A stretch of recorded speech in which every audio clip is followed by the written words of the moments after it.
wabarakatuh. Perkenalkan, nama saya Ahmad Rizal Rizkiawan, NIM 1805041309 dari Prodi D3 Teknik Listrik 2018 dari Universitas Negeri Surabaya. Di sini saya akan menjelaskan tentang mesin pendingin, mulai dari proses sirkulasi pendingin, masalah yang ada pada mesin pendingin, serta yang terakhir solusi atau cara mengatasi permasalahan tersebut.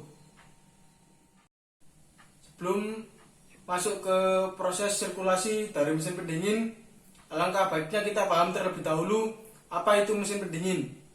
Jadi mesin pendingin adalah suatu alat yang digunakan untuk memindahkan suhu panas dari dalam ruangan menuju ke luar ruangan, atau mesin pendingin bisa disebut sebagai rangkaian-rangkaian yang dapat menghasilkan suhu ataupun temperatur yang lebih dingin.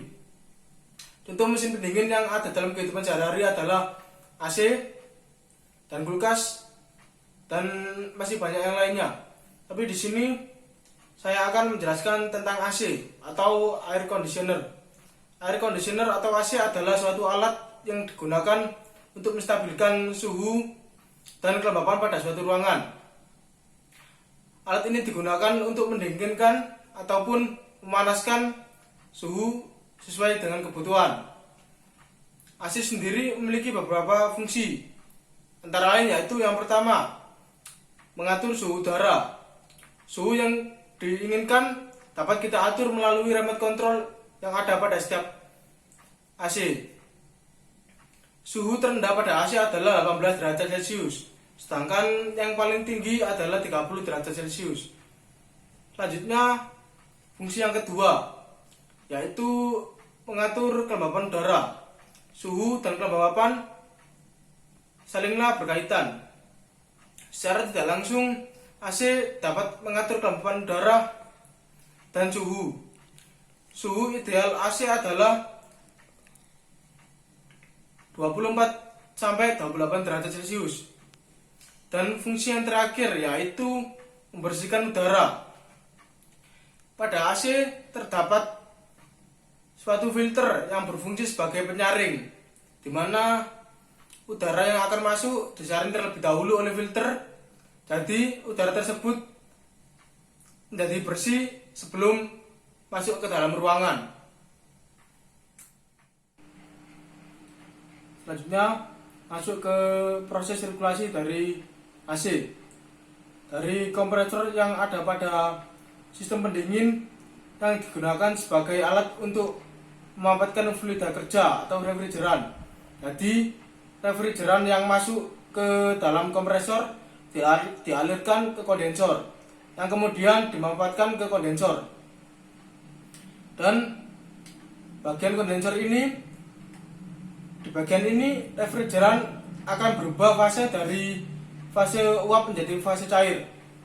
Maka refrigeran mengeluarkan kalor, yaitu kalor penguapan yang terkandung di dalam refrigeran.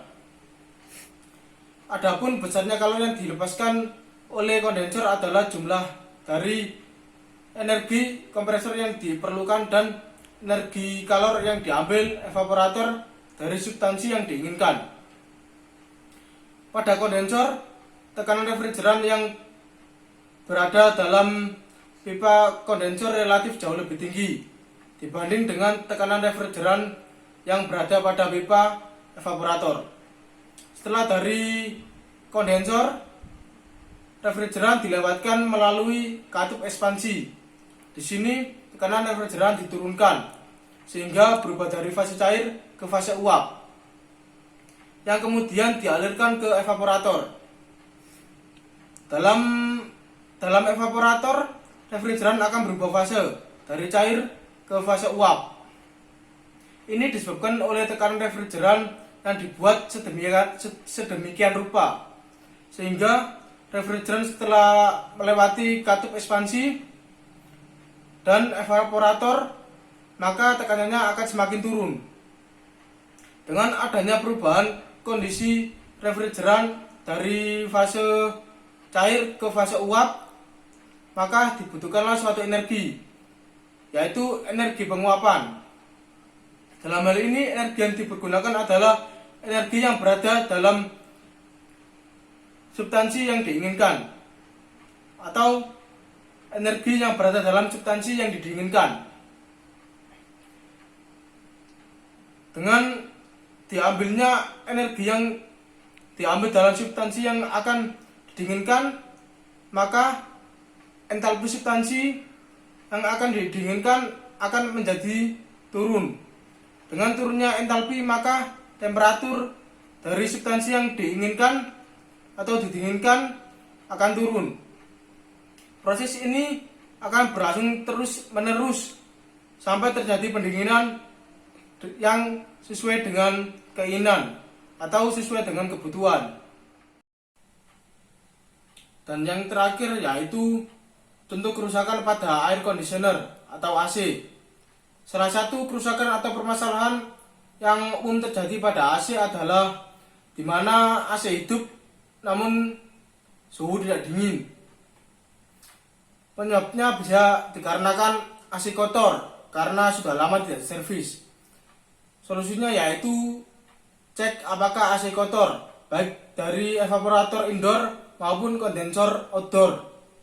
Apakah terdapat cukup banyak debu sehingga hawa dingin tidak bisa masuk menyebar ke seluruh ruangan. Kalau memang kotor, sebaiknya dicuci terlebih dahulu.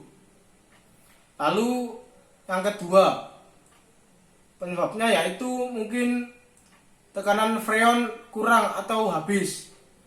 Jika ternyata AC bersih namun tetap tidak dingin, bisa jadi penyebabnya yaitu tekanan freon kurang atau freon habis.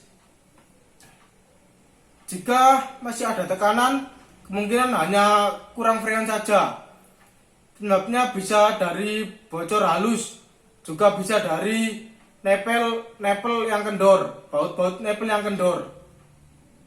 Solusinya yaitu kencangi baut yang ada pada nepel, lalu kemudian tambah tekanan gas atau freon dengan jenis freon yang sama pada AC, yang tentunya harus sesuai dengan batas maksimal ampere atau kekuatan dari mesin kompresor AC. Sekian penyampaian dari saya tentang mesin pendingin, mulai dari proses sirkulasi AC, permasalahan pada AC, serta bagaimana cara mengatasinya.